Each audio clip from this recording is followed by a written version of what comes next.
உன்னத தேவன் உன்னுடன் இருக்க உள்ளமே கலங்காதே. உன்னத தேவன் உன்னுடன் இருக்க உள்ளமே கலங்காதே. அவர் நல்லவரே, நன்மை செய்தவரே, நன்மைகள் குறையாதே.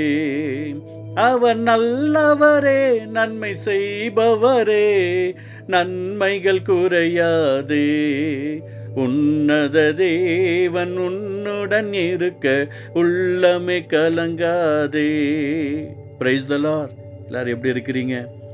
எதுக்கச புஸ்தகம் 41 10வது வசனம் இப்படியாக சொல்லுகிறது, நீ பயப்படாதே, நான் உன்னுடனே இருக்கிறேன். ஆண்டவர் எவ்வளவு பெரிய நல்லவர் பாருங்களேன். உங்களையும் என்னையும் பார்த்து கர்த்தர் சொல்லுகிற ஒரு வார்த்தை, உன் கூட இருக்கிறப்பா அப்படின்னு சொல்கிறாரு. அவர் எதுக்கு நம்ம கூட இருக்கணும்? அவர் நம்ம கூட இருக்கும்போது நமக்கு ஒரு பாதுகாப்பு உண்டாகும், நம்ம தேவைகள் சந்திக்கப்படும், நாம் ஆஸ்வதிக்கப்படுவோம். ஆண்டின் இறுதிக்குள்ளே வந்திருக்கிறோம்.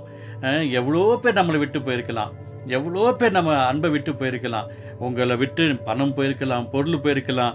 ஆண்டவர் கூட வந்தார்னா போதுங்க, நிச்சயம் எல்லாமே உங்களுக்கு சக்ஸஸாக வரும். எத்தனை பேர் விசுவாசிக்கிறீங்க? அவர் உங்களுக்கு நன்மை செய்வார். அவர் கூட இருக்கணும். பாருங்க, அவர் நம்ம கூட இருக்கணும் அப்படின்னு சொன்னால் அபிஷேகம் நமக்குள்ளே இருக்கணுங்க. அந்த அபிஷேகத்திற்கு நம்ம இடம் கொடுக்கும்போது தான் அவர் நம்ம கூடவே இருக்க முடியும்.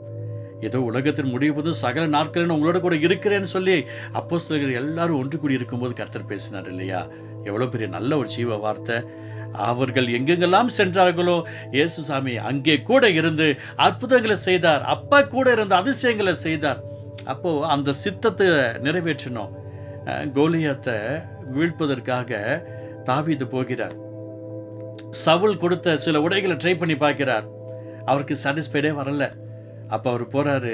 அவர் ஏற்கனவே அவருக்குள்ளே இருந்த அந்த கவன்கல் எடுத்துக்கிட்டு, ஆற்றுல பொறுக்கின சில குழாங்கல் கல் இருக்குது, அதை எடுத்துக்கிட்டு அவர் பாட்டில் போகிறார். அவர் போயிட்டு அந்த இடத்துல எல்லாரும் பார்க்குறாங்க, இன்னும் ஒரு சின்ன பையன் வந்திருக்கிறான். ஏங்க, உங்களை பார்த்து அநேகர் உங்களை ஒரு பொசிசிவான ஒரு காரியங்களை வைக்காமல் போயிருக்கலாம், உங்களை கேவலமாக நடத்திருக்கலாம், உங்களை ஒரு விட்டிருக்கலாம். கவலைப்படாதீங்க. எல்லாரும் தாவீதை கேவலமாக நினச்சாங்க. ஆனால் தாவீது ஒரு சந்தோஷமாக போனார். சேனைகளின் தேவனாகிய கர்த்தருடைய நாமத்திலிருந்து புறப்பட்டு வருகிறேன் என்று சொல்லிக்கிட்டு போனார்.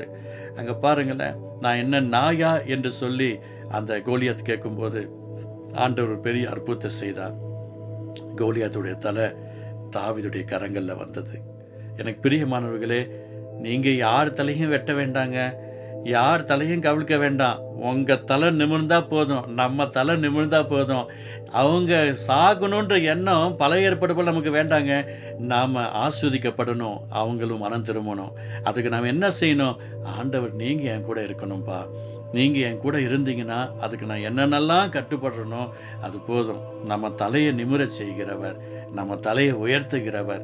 நீங்கள் ஆஸ்வதிக்கப்படுவீங்க, கவலைப்படாதீங்க. எல்லாரும் கைவிட்டு போனாங்கன்னு சொல்லி ஃபீல் பண்ணுறீங்களா? ஆண்டவர் உங்கள் கூட இருக்கிறாரு. யார் உங்களை விட்டு போனாலும் சரி, போகாத ஜீவனுள்ள தேவன் தாயின் கவலை அறிந்தவர் உங்கள் கரங்களை பிடிச்சிட்டு இருக்கிறாரு. கவலைப்படாதீங்க. நீங்கள் உயர்த்தப்படுவதை யாராலும் தடுத்து நிப்பாட்ட முடியாது. ஜெபிக்கலாமா? பரிசுத்த அன்பு தகப்பனே, இந்த வார்த்தையை கேட்டுக்கொண்டிருக்கிற ஒவ்வொரு உள்ளங்களிலும் இல்லங்களிலும் தேவ அன்பு பூரணமாய் கடந்து வரட்டும்பா. நான் உன்னுடனே இருக்கிறேன், நீங்கள் உங்களுடைய பிள்ளைகளை பார்த்து நீங்கள் சொல்லியிருக்கிறீங்கப்பா. இந்த ஜீவ வார்த்தையின் பிரகாரமாய் கவலைப்படாத, நான் உனக்கு அற்புதம் செய்வேன் என்று சொல்லி நீங்கள் வாக்கு பண்ணியிருக்கிறீங்க. அவருடைய குறைவுகளில் என் தேவன் கூட இருந்த அற்புதங்களை செய்யும், அவங்க தேவைகளில் அதிசயங்களை செய்யும். எதிர்பார்ப்புகளோடு இருக்கிற நம்முடைய பிள்ளைகளுடைய வாழ்க்கையில் ஏக்கத்தை இயேசுவின் நாமத்தில் அற்புதங்களாக மாற பண்ணும்படி ஜெபிக்கிறோம். இயேசு நல்ல பிதாவே. ஆமேன், ஆமேன், ஆமேன்.